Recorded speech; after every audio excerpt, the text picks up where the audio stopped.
Toppers അക്കാദമിയിൽ 2026-27 academic വർഷത്തേക്കുള്ള +1, +2 science entrance oriented tuition ക്ലാസുകളിലേക്കും 8, 9, 10 ട്യൂഷൻ ക്ലാസുകളിലേക്കുമുള്ള അഡ്മിഷൻ ആരംഭിച്ചിരിക്കുന്നു. നമ്മുടെ കുട്ടിയുടെ ഭാവി സുരക്ഷിതമാക്കാൻ നമുക്കും ടോപ്പേഴ്സിന്റെ ഭാഗമാകാം.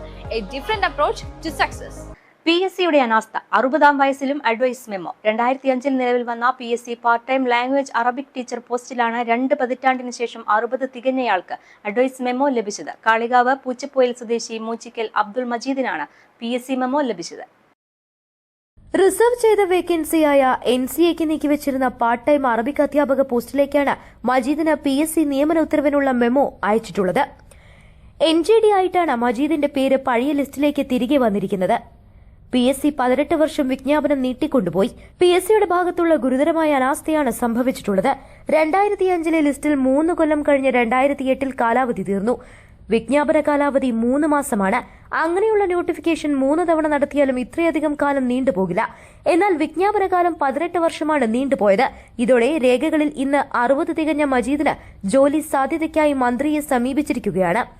യഥാർത്ഥ ജനന തീയതിയേക്കാൾ 1 വർഷം മുൻപാണ് സ്കൂൾ സർട്ടിഫിക്കറ്റുകളിൽ വന്നത്.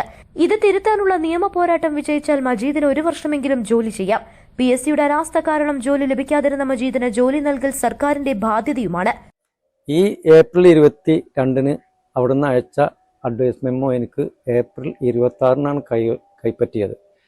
ഉടനെ ഞാൻ PSCയുടെ ഈ മെമ്മോ എന്താണ് എന്നറിയാൻ, എങ്ങനെയാണ് ഈ കാലത്ത് മെമ്മോ വന്ന്, ഈ 60-ാം വയസ്സിൽ മെമ്മോ വന്നതെന്ന് അറിയാൻ വേണ്ടി DD ഓഫീസ് തൃശ്ശൂർ പോയി. തൃശ്ശൂർ PSCയിലാണ് ഈ നിയമനത്തിൻ്റെ ലിസ്റ്റ് ഉള്ളത്.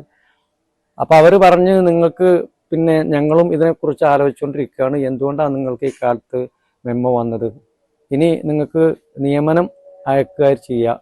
അപ്പം ഞാൻ പറഞ്ഞു, ഈ മെയ് മാസത്തിൽ 27-ാം തീയതി എൻ്റെ 60 വയസ്സാകും, അപ്പോഴേക്ക് എനിക്ക് നിയമനം തരാൻ പറ്റുമോ? അപ്പോൾ അവർ പറഞ്ഞു, അവധിക്കാലത്ത് നിയമനം കൊടുക്കാറില്ല, അതിന് റോളില്ല, അതിന് നിയമമില്ല. നിങ്ങൾക്ക് മെയ് കഴിഞ്ഞ് ജൂണിൽ നിങ്ങൾക്ക് സ്കൂൾ തുറക്കുമ്പോൾ നിങ്ങൾക്ക് നിയമന ഉത്തരവ് വരും. അപ്പോൾ ഹെഡ് മാഷ് പറയും, നിങ്ങൾക്ക് 60 വയസ്സ് കഴിഞ്ഞു, നിങ്ങൾ നിയമിക്കാൻ പറ്റില്ല എന്ന് പറയും. അപ്പോൾ ഞാൻ ചോദിച്ചു, ഇനി എന്താണ് ഒരു മാർഗ്ഗമുള്ളത്, എനിക്ക് എങ്ങനെയെങ്കിലും ഒരു സർവീസ് കയറി പറ്റാൻ എന്താ ഒരു മാർഗ്ഗമുള്ളത്? അപ്പോൾ അവർ പറഞ്ഞു, നിങ്ങൾ ഡേറ്റ് ഓഫ് ബർത്തിൽ എന്തെങ്കിലും സംശയം ഉണ്ടെങ്കിൽ അത് തിരുത്താവുന്നതാണ്, അത് തിരുത്തി കിട്ടിയാൽ നിങ്ങൾക്ക് അത് PSCയിൽ കൊണ്ടുപോയി കൊടുക്കണം നിയമനം വരുന്നതിന് മുമ്പ്, എന്നാൽ നിങ്ങൾക്ക് ആ ഒരു കൊല്ലെങ്കിലും കിട്ടും. അപ്പോൾ എൻ്റെ ഡേറ്റ് ഓഫ് ബർത്തിൽ SLC ബുക്കിൽ തെറ്റുണ്ട്, പണ്ട് കൊട്ടക്കണക്കിന് പറഞ്ഞു കൊടുത്താണ്, അത് തെറ്റാണെന്ന് എനിക്ക് ബോധ്യപ്പെട്ടു, കുറേ മുമ്പ് ബോധ്യമുണ്ട്. പക്ഷേ ഞാൻ ഇങ്ങനെ ഒരു അവസരം വരാത്തതുകൊണ്ടാണ് ഇതിന് തയ്യാറാവായിരുന്നത് ഇതുവരെ മാറ്റാൻ. അപ്പോൾ ഇത് മാറ്റാൻ വേണ്ടി അവർ പറഞ്ഞിങ്ങനെ മാറ്റിയാൽ നിങ്ങൾക്ക് ജോലി കിട്ടുമെന്ന് പറഞ്ഞപ്പോൾ ഞാൻ അതിനു വേണ്ടി ശ്രമിച്ചു, ഒരുപാട് ശ്രമങ്ങൾ നടത്തി. വില്ലേജ് ഓഫീസ്, പഞ്ചായത്ത്, അതുപോലെ മലപ്പുറം RDOയിലൊക്കെ പോയി.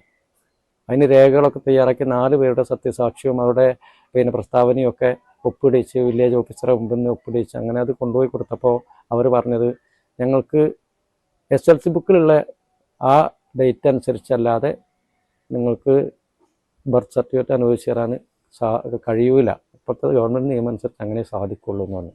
അപ്പോൾ ഞാൻ പറഞ്ഞു, SLC ബുക്കിലുള്ള എന്തിനാണ് നിങ്ങൾ തരുന്നത്, അത് ഓൾറെഡി രേഖയാണല്ലോ, അത് തെറ്റാണ്, അത് മാറ്റം എന്ന് പറഞ്ഞാൽ ഇപ്പോൾ ഈ അപേക്ഷകളൊക്കെ ഉള്ളത്. ഈ ആളുകൾ സത്യവാങ്മൂലം തന്നതും അതാണ്, എൻ്റെ എളാപ്പാൻ്റെ അപേക്ഷ അതാണ്.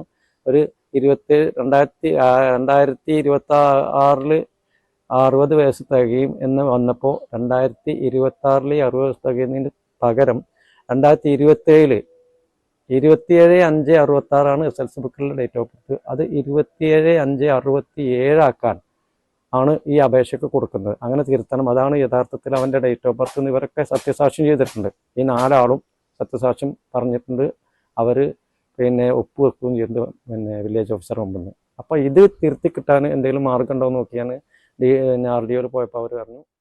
News bureau, Kalikavu.